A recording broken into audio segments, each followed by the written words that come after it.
अक्सर कर लोगों की एक शिकायत रहती है कि कोई काम करना चाहते हैं लेकिन व्यवस्थाएं नहीं हैं, संसाधन नहीं है,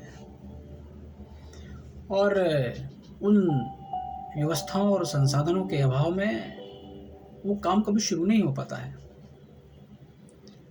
और हमें लगता है कि हम पहले व्यवस्थाएं जुटाते हैं और फिर जो भी काम, जिस काम को करना चाहते हैं, जिस दिशा में बहना चाहते हैं, उसकी शुरुआत बाद में करेंगे।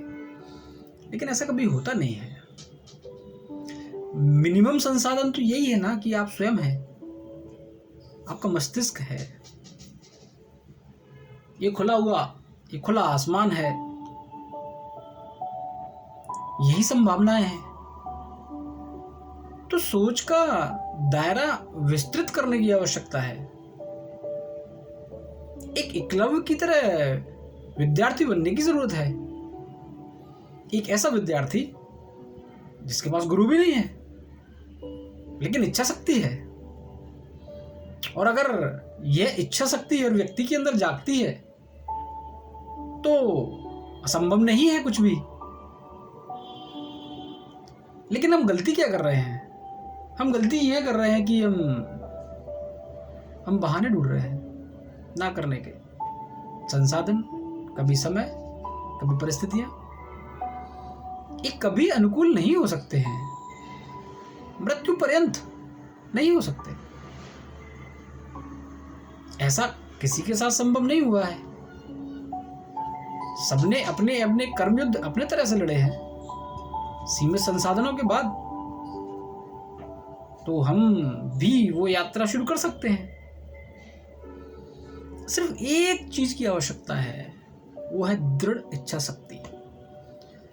हर सुबह अपने आप में एक आश्वासन लेकर आती है, एक सौभाग्य का दिन लेकर आती है। हमें इस्तेमाल कैसे करना है ये हमें सोचना है। उसे यूं ही जाया कर देना है या उसको एक संसाधन की तरह इस्तेमाल करना है, ये भी हमें सोचना है।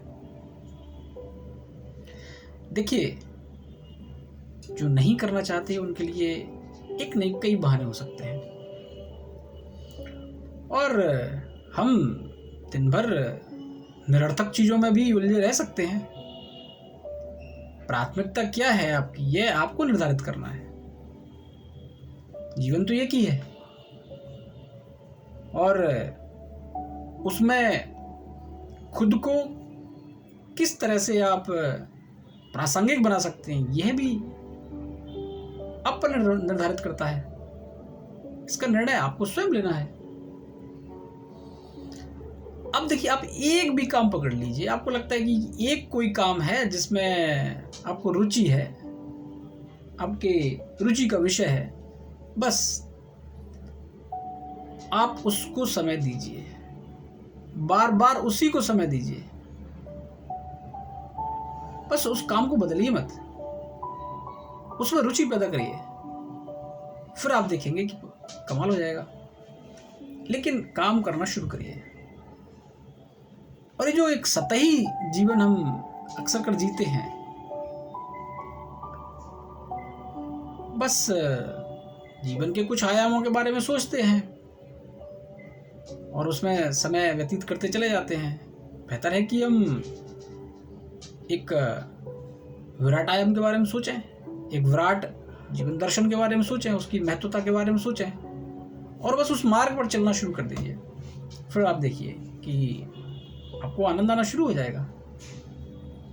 और धीरे धीरे करके आप अपनी जो निर्भरता है, वो आपके आसपास का जो माहौल है उस पर कम होती जाएगी। आपको अपनी यात्रा में आनंद आने लगेगा, आपका प्रभाव बढ़ने लगेगा। यात्रा शुरू करिए। बहुत बहुत शुक्रिया।